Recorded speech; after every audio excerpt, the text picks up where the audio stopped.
Ағзаға су жетпесе не болады? Күн жылып келеді. Енді суды көбірек тұтына бастайтынымыз анық. Негізі кез келген витамин немесе микро және микроэлемент секілді судың да тәуліктік мөлшерлері бар. Сондықтан суды аз тұтынатын адамдар ағзасында судың да жетіспеушілігі сезілуі мүмкін. Ол себепсіз әлсіреп, тері түсі солғын тартуы, жиі шөлдеу, ештеңеге зауқы соқпау секілді белгілермен белгіленеді. Сұйықтық мөлшерінің аздығы ағзаға қалай әсер етеді?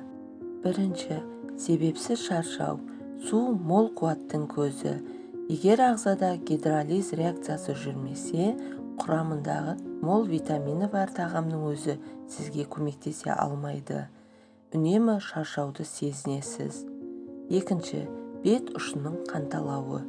Ағзадағы судың аздығы мидың жұмысын тежейді. Ағзадағы қан айналымы жүйесінен өзіне қажетті су мөлшерін ала алмаған жағдайда ми дереу көктамырларға белгі беріп дабыл соғады.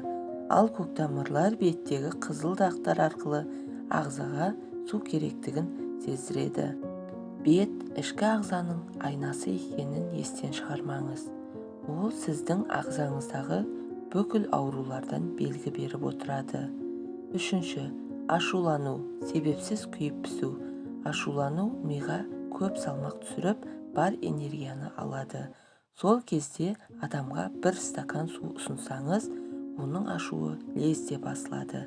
Себебі судан ми өзіне қажетті энергияны алып, жайлы да тыныштық қалыпқа түсіп жұмыс істей бастайды. Төртінші, алаңдау. Ол мидың маңдайдағы бөлігіне судың жетіспей жатқандығынан хабар береді. Ағзадағы судың орнын толтыру үшін пайдасыз жасанды газдалған сусындардан ішудің еш көмегі жоқ. Тек таза ауыз суды қолдану керек.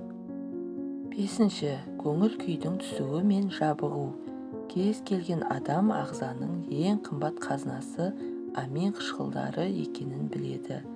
Ол ағзада түрлі функциялардың қызметін атқарады. Сондықтан амин қышқылдары жетіспеген жағдайда ми қызметін төмендетеді. Адам өздігінен жабығып жүреді.